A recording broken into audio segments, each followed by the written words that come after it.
Well, I go to Daily Kos a lot, of course, like the million of other people there. But I started actually spending a lot of time on Netroots' blog in the comment threads there. And how long ago was that? Oh, it'd be 2003, I guess. Wow. That's wonderful. Laughter, tears, whatever. Well, I thought that the initial pushback by the Netroots on the FISA, the first FISA fight, when the Senate had to kick it back to the House, and then the House wound up tabling it. I felt like that was a significant win for the Netroots.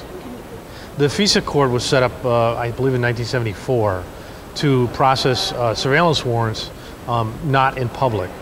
So if they're investigating somebody that they don't want somebody to know, like say a foreign government or something like that, they go to these judges at the FISA court and get a warrant that's held in secret during the course of surveillance. And the Bush administration began to conduct surveillance without going to the FISA court for a warrant, which you can get even after you conduct a surveillance, like I think within 24 hours, 48 hours.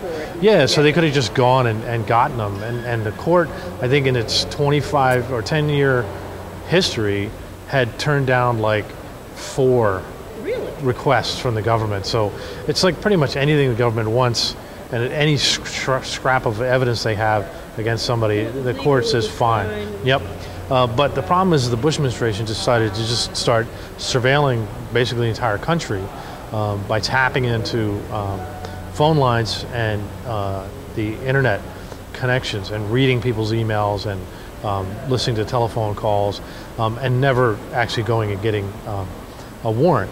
Now, of course, this is illegal and against the Fourth Amendment of the Constitution.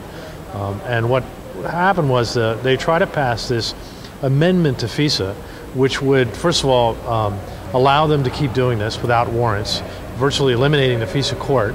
And second, it would give immunity to anybody involved in this process. And the reality is that, so like the telephone companies who let them... Yeah, but it's not just limited to the telephone companies. Really? Yeah, it's anybody who is involved in. So that would be the president, the vice president, head of the NSA. Sure, that's the way it was written. It's not exclusive. They keep calling it telecom immunity. Anybody who's involved in this process that went on, that happened, and this happened before 9/11. So this was not like a reaction to the terrorist attack. This happened before that. It's unbelievable. The Bush administration doesn't feel like it's bound by the laws of the United States. Yeah, it was quite happy. I mean, we wind up actually losing it just recently.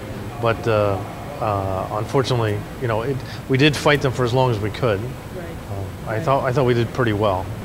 Well, I can thank the bloggers at Fire Dog Lake, Marcy Wheeler, and many coast-diarists who laid out exactly what's going on and how this is and also the bloggers who were up on the Hill and who follow the Hill, the guys.